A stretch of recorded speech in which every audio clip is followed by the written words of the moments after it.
Alors que France 2 diffuse le dernier épisode de la saison 34 de Fort Boyard ce samedi 2 septembre 2023, le producteur du jeu a dévoilé le nom des épreuves les plus difficiles pour les personnalités.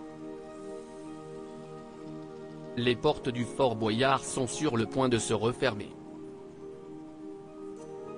Ce samedi 2 septembre, France 2 propose l'ultime numéro de la 34e édition de son divertissement culte, toujours animé par Olivier Mine. Une saison placée sous le signe du renouveau. En effet, Adventure Line Productions, la société qui produit l'émission, souhaitait dépoussiérer la mécanique du jeu.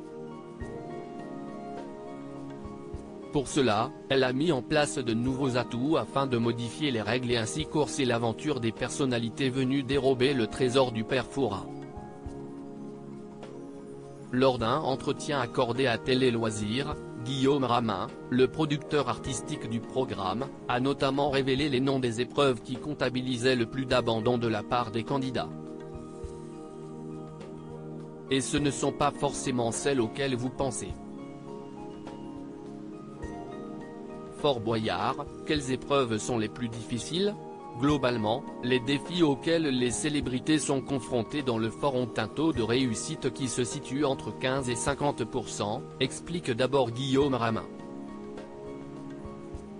Mais parmi toutes ces épreuves, laquelle leur donne le plus de fils à retordre, selon lui? Une des cellules les plus difficiles pour nos invités, c'est sans conteste le garage, affirme-t-il. Mais ce n'est pas la seule à en croire le producteur, les épreuves avec des énigmes sont souvent assez redoutables comme par exemple la cabine abandonnée avec des cafards qui tombent sur la tête alors qu'il faut se concentrer pour trouver la réponse.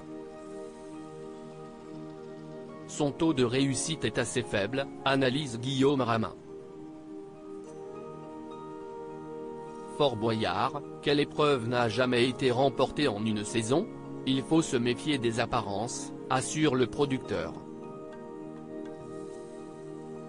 Ce ne sont pas les cellules qui paraissent les plus simples qui ont le taux de réussite le plus élevé. Le temple de la destinée, anciennement le temple maudit, est objectivement une cellule très compliquée. Cependant, son taux de réussite est assez important, poursuit-il. La raison? La majorité du temps, ce sont des champions olympiques qui sont choisis pour y participer, affirme Guillaume Ramin. Il est même déjà arrivé qu'une cellule ne soit pas remportée de la saison, si est arrivé l'année dernière. L'épreuve du laboratoire n'a été remportée par aucune équipe, se souvient-il.